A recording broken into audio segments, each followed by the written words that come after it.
Calvary ಕ್ರೂಸೆ ಮೇಲೆ ಸ್ವಾಮಿ ನಿಮ್ಮ ಒಂದು ಪವಿತ್ರವಾದ ರಕ್ತವನ್ನು ಸುರಿಸಿ ನಮ್ಮರ ಕರ್ತನಾದ ಸ್ತೋತ್ರ ಮೂಲೆ ಕೊಟ್ಟು ಕೊಂಡುಕೊಂಡಂತ ದೇವ ಸ್ವಾಮಿ Thank you.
Praise the Lord.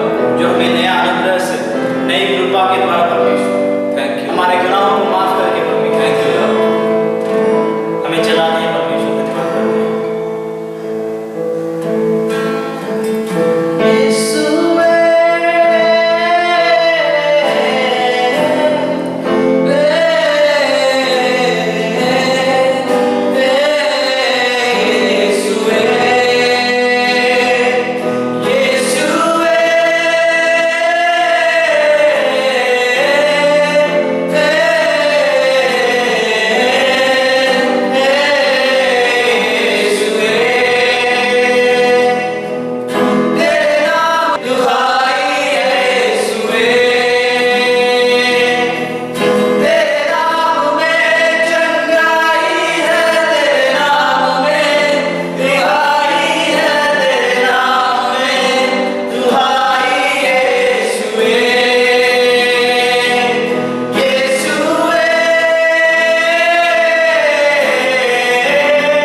धन्यवाद करते हैं।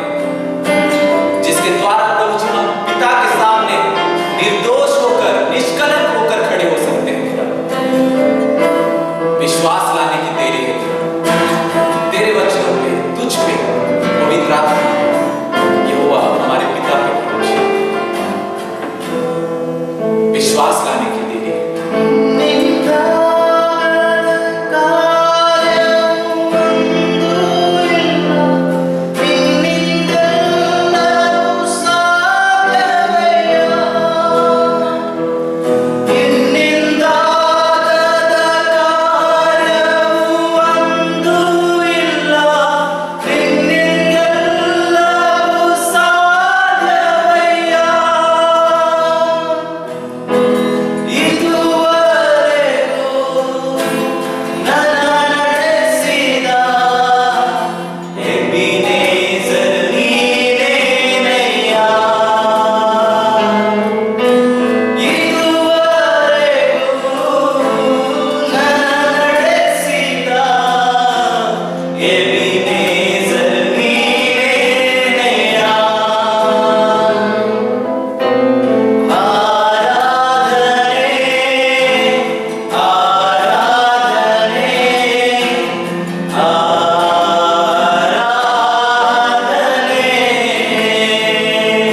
ಯೇಸು ಕ್ರಿಸ್ತನ ನಾಮದಲ್ಲಿ ಕರ್ತನಾದ ಯೇಸು ಪ್ರಾರ್ಥನೆ ಆಮೆನ್.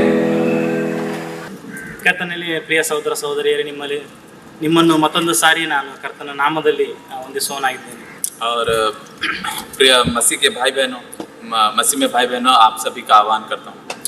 ಇವತ್ತಿನ ಒಂದು ವಿಷಯವನ್ನು ನಾವು ಏನು ನೋಡುವುದಾದಕ್ಕಿಂತ ಮುಂಚಿತವಾಗಿ ನೀವು ಹಿಂದ್ಗಡೆ ನೋಡಬಹುದು ಅಥವಾ ಈ ಮೋಡಗಳನ್ನು ನೋಡಬಹುದು. ದೇವರ ಒಂದು ಸೃಷ್ಟಿ ಎಷ್ಟು ಅದ್ಭುತವಾಗಿದೆ ಎಂಬುದಾಗಿ.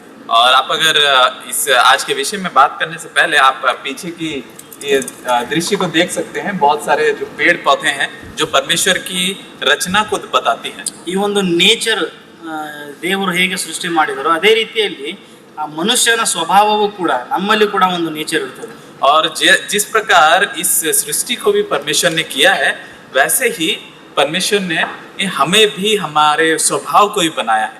ಈ ಒಂದು ಸ್ವಭಾವವು ನಮ್ಮ ಹೆಚ್ಚು ಕಡಿಮೆ ನಾವು ಕ್ರೈಸ್ತನನ್ನು ನಂಬಿರೋರಾಗಿರ್ಬೋದು ನಂಬದೇ ಇರೋರಾಗಿರ್ಬೋದು ಹೆಚ್ಚು ಕಡಿಮೆ ಎಲ್ಲರಲ್ಲಿ ಈ ಒಂದು ಸ್ವಭಾವವು ನೋಡ್ಲಿಕ್ಕೆ ಸಿಗ್ತದೆ. और आप मसीह में हो या फिर मसीह में ना हो, लेकिन ये जो स्वभाव है ये हर किसी में हम पाते हैं. ಈ ಒಂದು ಸ್ವಭಾವವು ನಾವು ಕ್ರೈಸ್ತರಲ್ಲಿ ಕೂಡ ಹೆಚ್ಚಾಗಿ ನಾವು ಕಾಣ್ತೇವೆ. ಪ್ರತಿದಿನ ನೀವು ನಿಮ್ಮ ಜೀವಿತದಲ್ಲಿ ಇದನ್ನು ಅನುಭವಿಸಿರ್ಬೋದು. और आप बहुत सारे ईसाइयों में भी इस स्वभाव को पाएंगे और हो सकता है हर दिन आप कहीं ना कहीं आप अपने जीवन में भी इस स्वभाव को देखने पाएंगे. ಈ ಒಂದು ಸ್ವಭಾವವನ್ನು ನಾವು ನೋಡುವಾಗ ಇದನ್ನು ನೋಡ್ತೇವೆ. ವಿಮೋಚನಾ ಕಾಂಡ ಅದರ 10ನೇ ಅಧ್ಯಾಯ 16ನೇ ವಚನದಿಂದ 20ನೇ ವಾಕ್ಯದವರೆಗೂ ನಾವು ಓದುವಾಗ ಆ ಒಂದು ವಚನದಲ್ಲಿ ನಾವು ಓದುತ್ತೇವೆ, ದೇವರು ಐಗುಪ್ತರ ಮೇಲೆ ಮಹಾಮಾರಿಗಳನ್ನು ತೆಗೆದುಕೊಂಡು ಬಂದಾಗ ಫರೋಹನು ಕ್ಷಣ ಮಾತ್ರಕ್ಕೆ ಆ ಒಂದು ಮಹಾಮಾರಿ ಆಗಲಿ ಆ ಒಂದು ರೋಗವಾಗಲಿ ಅವರಿಂದ ತೊಲಗಬೇಕೆಂಬುದಾಗಿ ಈ ಮೋಶೆ ಹತ್ರ ಆತನು ವಿಜ್ಞಾಪನೆ ಮಾಡಿಕೊಳ್ತಾ ಇರ್ತಾನೆ. और यहाँ पे हम देखते हैं कि निर्गमन का कांड उसका 10वां अध्याय और 16 से लेकर अगर 20वें पद तक पढ़े तो मूसा किस प्रकार मिस्र देश में परमेश्वर ने जब महामारियों को भेजा तो मूसा के द्वारा कैसे इजराइल प्रजा छुड़वाई गई वो बताते हैं. ಈ ಒಂದು ವಾಕ್ಯದಲ್ಲಿ ಮಾತ್ರವಲ್ಲದೆ ನಾವೆಲ್ಲ ಈ ಒಂದು ಅಧ್ಯಾಯಗಳನ್ನು ನಾವು ನೋಡುವಾಗ ವಿಮೋಚನಾ ಕಾಂಡದಲ್ಲಿ ಹೆಚ್ಚು ಫರೋಹನು ಮೊದಲು ಆಪತ್ತು ಬರುವುದಕ್ಕಿಂತ ಮುಂಚಿತವಾಗಿ ಆತನು ಎಚ್ಚೆತ್ತುಕೊಳ್ಳೋದಿಲ್ಲ. ಆಪತ್ತು ಬಂದ ಮೇಲೆ ಮೋಶೆಗೆ ಹೇಳ್ತಾನೆ, ನೀನು ನಿನ್ನ ದೇವರನ್ನು ಹೋಗಿ ಪ್ರಾರ್ಥಿಸು ನನಗೋಸ್ಕರ ಎಂಬುದಾಗಿ. और आप अगर देखते हैं तो यहाँ पे जो फरो राजा है ये वो मूसा के पास जाकर कहते हैं कि तू अपने परमेश्वर के पास जाकर मेरे लिए मेरी प्रजा के लिए प्रार्थना कर कहता है. ಆದ್ರೆ ಪ್ರತಿ ಸಾರಿಯೂ ನಾವು ನೋಡ್ತಾ ಇದ್ದೀವಿ ಇಲ್ಲಿ ಪ್ರತಿ ಸಾರಿಯೂ ಫರೋಹನು ಈ ಎಲ್ಲ ಒಳ್ಳೆ ಒಂದು ರೋಗವು ಎಲ್ಲವೂ ತೊಲಗಿದ ನಂತರ ಆತನ ಹೃದಯವನ್ನು ಮತ್ತೆ ಮೊದಲಿನ ತರ ಆತನ ಕಠಿಣವಾಗಿ ಮಾಡ್ಕೊಳ್ತಾನೆ. लेकिन हम देखते हैं कि कितने बार भी ये परमेश्वर ने वो सारे रोगों को हटा देने के बाद भी फरो ने अपने हृदय को कठोर कर लिया. ಇದೇ ರೀತಿಯಲ್ಲಿ ನಾವು ಮನುಷ್ಯನ ಸ್ವಭಾವವನ್ನು ನೋಡುವಾಗ ಎಷ್ಟೋ ಸಾರಿ ನಾವು ಪ್ರಾರ್ಥನೆ ಮಾಡ್ತಾ ಇರ್ತೀವಿ. ಪ್ರಾರ್ಥನೆ ವಿಜ್ಞಾಪನೆಗಳನ್ನ ದೇವರ ಹತ್ರ ನಾವು ಪ್ರಾರ್ಥನೆ ಮಾಡದೇ ಇರುವುದಕ್ಕೆ ಒಂದು ಅಡಚಣೆ ಅಥವಾ ಕಾರ್ಯವು ಏನೆಂಬುದಾಗಿ ನಾವು ನೋಡೋದಾದ್ರೆ, और जब भी हमारे जीवन में भी हम जब प्रार्थना करते हैं और जब वो प्रार्थनाओं का फल नहीं मिलता तो वो जो अड़चन है हमारे जीवन में वो क्यों आता है. ಈ ಒಂದು ಸಮಯದಲ್ಲಿ ನೋಡೋದಾದ್ರೆ ನಾವು ಎಷ್ಟೋ ಸಾರಿ ನಾವು ಕಷ್ಟಗಳು ಬಂದಾಗ ನಾವು ನಮ್ಮಲ್ಲಿ ಯಾವುದೋ ಒಂದು ಕಷ್ಟವು ನಮ್ಮ ಜೀವಿತದಲ್ಲಿ ಬಂದಾಗ ನಾವು ಕರ್ತನ ಸನ್ನಿಧಿಯಲ್ಲಿ ಹೋಗಿ ನಾವು ಎಡಬಿಡದೆ ನಾವು ಪ್ರಾರ್ಥಿಸ್ತೇವೆ. ಆ ಒಂದು ಕಷ್ಟವನ್ನು ಕರ್ತನೆ ಈ ಒಂದು ಸಮಯದಲ್ಲಿ ಅದನ್ನು ತೆಗೆದು ಬಿಡು ಎಂಬುದಾಗಿ ನಾವು ಪ್ರಾರ್ಥಿಸ್ತೇವೆ. और जब भी ये हमारे जीवन में कष्ट आते हैं, परेशानियां आती हैं तो हम उसी वक्त परमेश्वर के पास जाते हैं और घुटने टेक कर प्रार्थना करते हैं और मांगते हैं कि ये सारे जो कष्ट हैं इससे हमें छुटकारा दे. ನಾವು ಪಾಪ ಮಾಡುವಾಗ ಇರ್ಬೋದು, ನಾವು ಯಾವುದೇ ಒಂದು ತಪ್ಪನ್ನು ಇದನ್ನು ಮಾಡಿದಾಗಿರ್ಬೋದು ಅಥವಾ ಏನಾದರೂ ಒಂದು ಘಟನೆ ನಡೆದಿರ್ಬೋದು, ದುರ್ಘಟನೆ ಆಗಲಿ ಯಾವುದೇ ಒಂದು ಘಟನೆಯಲ್ಲಿ ನಾವು ದೇವರ ಬಳಿಗೆ ಹೋಗ್ತೇವೆ. और बहुत बार ऐसा होता है कि हमारे जीवन में हो सकता है कोई घटना हुआ हो या फिर कोई अड़चन आया हो या फिर कोई परेशानी आई हो, लेकिन इन सारे गुजरते वक्त हम परमेश्वर के पास जाते हैं. ಆದರೆ ನಾವು ನೋಡ್ತಾ ಇದ್ದೀವಿ ಯಾವಾಗ ನಮ್ಮ ಜೀವಿತದಲ್ಲಿ ಸದಾ ಖುಷಿಯಾಗಿ ನಾವು ಇರ್ತೀವಿ, ನಾವು ಒಳ್ಳೆಯ ಕಾರ್ಯಗಳು ನಮ್ಮ ಜೀವಿತದಲ್ಲಿ ನಡೀತಾ ಇರ್ತದೆ, ನಾವು ಯಾವುದೇ ಒಂದು ಕಷ್ಟದಲ್ಲಿ ಇರುವುದಿಲ್ಲ, ಆವಾಗ ನಾವು ದೇವರನ್ನ ಮರೆತು ಬಿಡ್ತೀವಿ. और जब भी हमारे जीवन में खुशियां आती हैं, कोई कठिनाइयां नहीं आती, कोई परेशानियां नहीं होती, हम सब खुश रहते हैं, तो हम परमेश्वर के पास नहीं आते। ಮತ್ತೆ ನಮ್ಮ ಜೀವಿತದಲ್ಲಿ ಯಾವುದೋ ಒಂದು ಕಠಿಣ ಸಮಯ ಬಂದಾಗ, ಕಷ್ಟಗಳು ಬಂದಾಗ ನಾವು ಮತ್ತೆ ದೇವ್ರ ಹತ್ರ ಹೋಗ್ತೀವಿ. ದೇವ್ರೆ ಇದೊಂದು ಸಾರಿ ನನಗೆ ಸಹಾಯ ಮಾಡಪ್ಪ, ದೇವ್ರು ಇದೊಂದು ಸಾರಿ ನನಗೆ ಸಹಾಯ ಮಾಡಪ್ಪ ಎಂಬುದಾಗಿ. और जैसे ही वक्त बीतता जाता है, हमारे जीवन में जैसे कठिनाइयां शुरू होने लगती हैं, तो फिर से हम परमेश्वर की याद हमें आती है और हम परमेश्वर को मांगते हैं कि हमें छुटकारा दे। ಆದ್ರೆ ನಾವು ವಾಕ್ಯಗಳಲ್ಲಿ ನೋಡ್ತೇವೆ, ನಾವು ದೇವರಿಗೆ ಅಷ್ಟು ವಿಶ್ವಾಸ ಯೋಗ್ಯರಲ್ಲದಿರುವುದರಿಂದ ದೇವರು ನಮ್ಮನ್ನು ಕೈ ಬಿಡುವುದಿಲ್ಲ. और हम परमेश्वर के साथ इतने विश्वास योग्य ना होने के बावजूद भी परमेश्वर हमारा हाथ कभी नहीं छोड़ता दोस्त। ಯಾಕೆಂದ್ರೆ ನಾವು ವಾಕ್ಯದಲ್ಲಿ ನಾವು ಓದ್ತೇವೆ, ಇದೇ ಒಂದು ಉತ್ಪತ್ತಿ ವಚನದಲ್ಲಿ, ಆದಿಕಾಂಡದ 6ನೇ ಅಧ್ಯಾಯದಲ್ಲಿ, आप अगर उत्पत्ति का किताब उसका 6वां अध्याय अगर आप पढ़ेंगे, ಮತ್ತು ಈ ಒಂದು ನೋಹನ ಪ್ರಳಯದ ಸಮಯದಲ್ಲಿ ನಾವು ನೋಡ್ಬೇಕಾದ್ರೆ, ಪ್ರಳಯ ಮುಗಿದ ನಂತರ ಈ ದೇವರಿಗೆ ನೋಹನು ಆತ ಒಂದು ಬಲಿಯನ್ನು ಅರ್ಪಿಸುವಾಗ, और जब हम देखते हैं कि नूह जब जल प्रलय जब आया और जब वो गुजर गया, तो फिर से हम देखते हैं नूह जो है सभी के लिए एक बलि देता है। ಆ ಒಂದು ಬಲಿ, ಆ ಸುವಾಸನೆ ದೇವರ ಬಳಿಗೆ ತಲುಪಲು ದೇವರು ಅದನ್ನು ನೆನೆಸ್ಕೊಂಡು ದೇವರು ಹೇಳ್ತಾರೆ ಅಲ್ಲಿ, ಮನುಷ್ಯನ ಸಂಕಲ್ಪವು ಚಿಕ್ಕನಿಂದಲೇ ಅದು ಕೆಟ್ಟದಾಗಿರುವುದರಿಂದ ಇವರ ನಿಮಿತ್ತ ನಾನು ಇನ್ನೆಂದಿಗೂ ಈ ಒಂದು ಸೃಷ್ಟಿಯನ್ನು ಹಾಳು ಮಾಡುವುದಿಲ್ಲ.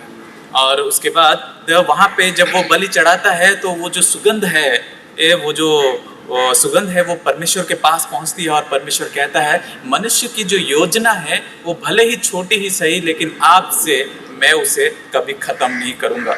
ಅದೇ ರೀತಿಯಲ್ಲಿ ನಾವು ಎಷ್ಟೋ ದೇವರ ಒಂದು ವಾಗ್ದಾನಗಳ ಮೇಲೆ ದೇವರು ನನಗೆ ಆ ವಾಗ್ದಾನ ಮಾಡಿದ್ದಾರೆ, ಈ ವಾಗ್ದಾನ ಮಾಡಿದ್ದಾರೆ, ಅದು ಇದು ಅಂತೇಳಿ ನಾವೆಲ್ಲ ಹೇಳ್ತಾ ಇರ್ತೀವಿ. ಆದರೆ ದೇವರಿಗೆ ನೀವು ಮಾಡಿದಂಥ ವಾಗ್ದಾನದಲ್ಲಿ ನೀವು ವಿಶ್ವಾಸ ಯೋಗ್ಯರಾಗಿದ್ದೀರಾ ಎಂಬುದ ಒಂದು ಪ್ರಶ್ನೆ. और अभी मैं आपको एक प्रश्न पूछना चाहूंगा। हम हमेशा बोलते हैं कि परमेश्वर ने हमारे साथ ये वाक्य दिया है, ये वायदा किया है, बहुत सारे वायदों को हम बोलते हैं, लेकिन हमने जो परमेश्वर के साथ जो वायदा किया है, क्या आप उसमें विश्वास योग्य हैं? ಹೌದು ಪ್ರಿಯ, ನಾವು ದೇವರ ಒಂದು ಕೃಪೆಗೆ ಒಳಗಾಗಿದ್ದೇವೆ. ನಾವು ಕಾರ್ಯಗಳಿಂದಲ್ಲ, ನಾವು ಕೃಪೆಯಿಂದ ನಾವು ರಕ್ಷಿಸಲ್ಪಟ್ಟಿದ್ದೇವೆ. ಇದರ ಅರ್ಥ ಇದಲ್ಲ ನಾವು ಏನೇ ಮಾಡಿದ್ರು ದೇವರು ಸುಮ್ಮನೆ ಇರ್ತಾರೆ, ಅಥವಾ ನಾವು ದೇವರನ್ನು ನಂಬಿದ ಮೇಲೇನು ನಾವು ತಪ್ಪು ಕಾರ್ಯಗಳನ್ನ ಮಾಡ್ತಾನೆ ಹೋಗ್ಬಾರ್ದು.